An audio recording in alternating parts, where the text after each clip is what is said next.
Hello बच्चों, चलिए प्रश्न को पढ़ते हैं। इसमें लिखा चुंबकीय क्षेत्र बी के मात्रक न्यूटन प्रति एम्पियर मीटर को बताने वाला मूल समीकरण क्या है बच्चों, ये हमें बताना है। तो चलिए बच्चों, इस प्रश्न की मूल अवधारणा को हम देख लेते हैं। बच्चों इस प्रश्न की मूल अवधारणा में हम ये देख लेते हैं बच्चों कि इस प्रकार से मान लीजिए कोई हमारा बच्चों चुंबकीय क्षेत्र बी है बच्चों, और इसमें कोई हमारा धारावाही चालक है जिसकी लंबाई बच्चों इस प्रकार से एल मान लेते हैं। इसमें बहने वाली धारा बच्चों हम आई मान लेते हैं। और मान लीजिए बच्चों ये हमारा चुंबकीय क्षेत्र के साथ में थीटा कोण बना रहा है बच्चों। तो इस धारावाही चालक पर बच्चों चुंबकीय बल लगेगा बच्चों, और ये चुंबकीय बल देख लेते हैं कितना होता है बच्चों। तो ये चुंबकीय बल इस प्रकार से होता है बच्चों, इस धारावाही चालक में बहने वाला बच्चों धारा आई, और बच्चों इसके लंबाई का सदिश और सदिश गुणन चुंबकीय क्षेत्र की तीव्रता बी।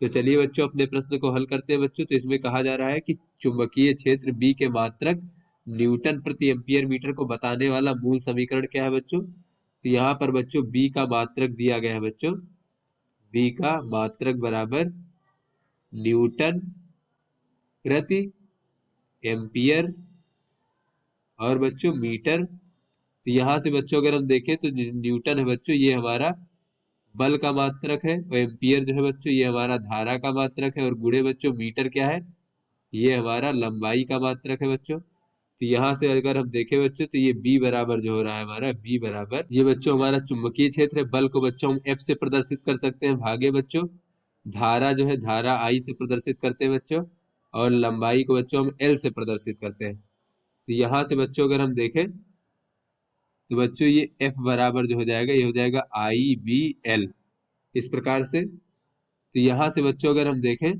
कि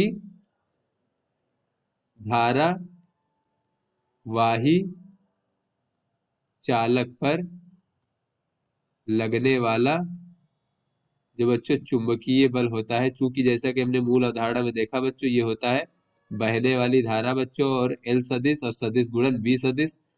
तो यहाँ से बच्चों अगर हम देखें तो ये बल का अगर हम परिमाण देखें बच्चों यहाँ से, तो ये एफ बराबर हो जाएगा बच्चों आई बी एल साइन थीटा, जहाँ थीटा क्या है बच्चों, ये हमारा एल सदिश और बी सदिश के बीच में कोण है। तो बच्चों यदि हमारा थीटा बराबर 90 डिग्री हो जाए तो बच्चों साइन 90 डिग्री का मान 1 होगा, तो एफ बराबर आई बी एल हो जाएगा इस प्रकार से। तो यहाँ से बच्चों अगर हम देखें तो ये हमारा समीकरण उसी से बच्चों उसी तरीके का है बच्चों। तो यहाँ पर अगर हम इस समीकरण से देखें बच्चों तो ये b बराबर हो जाएगा हमारा f भागे आई एल, यानी b का मात्रक हो जाएगा बच्चों न्यूटन प्रति एम्पियर मीटर। तो अतः बच्चों इसका जो मात्रक है उसके लिए बच्चों जो मूल समीकरण है, अतः मूल समीकरण वो बच्चों धारावाही चालक पर लगने वाला बल है बच्चों, जिसका मान आई गुणे बच्चों एल सदिश और बी सदिश का सदिश गुणन ये होता है बच्चों, ये हमारा मूल सदिश है, मूल समीकरण है बच्चों। तो आशा करते हैं ये आपको समझ में आ गया होगा। धन्यवाद।